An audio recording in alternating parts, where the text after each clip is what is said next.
Your face is so stupid. I hate you, John Krasinski. Sticks and stones used to be the only thing that could hurt you. Chris O'Donnell has a potato face. But in the age of social media, Hashtag potato face. words are now just as bad. Great acting, Dennis Quaid. You old, irrelevant pig. Websites like Twitter, Facebook, Instagram, and many others are designed to let people share their personal experiences, closing the distance gap and making it easier to connect directly. The fact that we're able to communicate with friends and family all around the world, we're able to do so and kind of keep across events that are happening in real time through social media, that has really kind of revolutionized the way in which we communicate. Damian Radcliffe is a professor in journalism at the University of Oregon who specializes in social media. At the same time, it's also produced arguably some good behaviors and some not so good behaviors. So, you know, the kind of rise of trolls on the internet, which have always been there since the web, but perhaps are more pronounced on some social networks. By trolls, he means those who spew hatred, like the kind found on Twitter. People can post anonymously, they can post from anywhere, they don't have to do so under their real name. So they might say something in an online capacity that they would never dream of saying to someone face to face, and they think that's okay. Although celebrities reading mean tweets seems funny, a video by the Canadian Safe School Network shows it isn't a laughing matter. You're a huge loser. No one likes you. Do everyone a favor.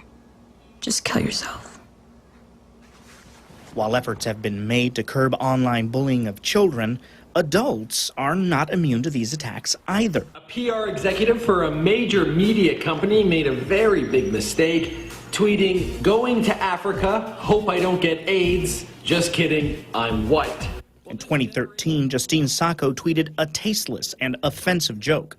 YouTube, Twitter, and other platforms quickly tarred and feathered her with insults. Not only was she fired from her job, but Sacco was the target of cruel and vicious comments, receiving threats of harm and even death against her entire family. Sacco was forced to disappear until her infamy died down.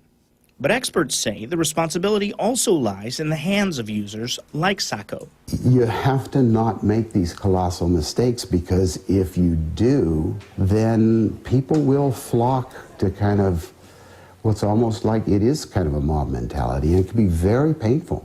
Tim Berry is CEO of HavePresence.com in Eugene, a social media service for businesses. Don't get the false security of, oh, this is just me and my friends, because it's not. It's out there. According to Berry, the best way to recover from social persecution is waiting for people to move on.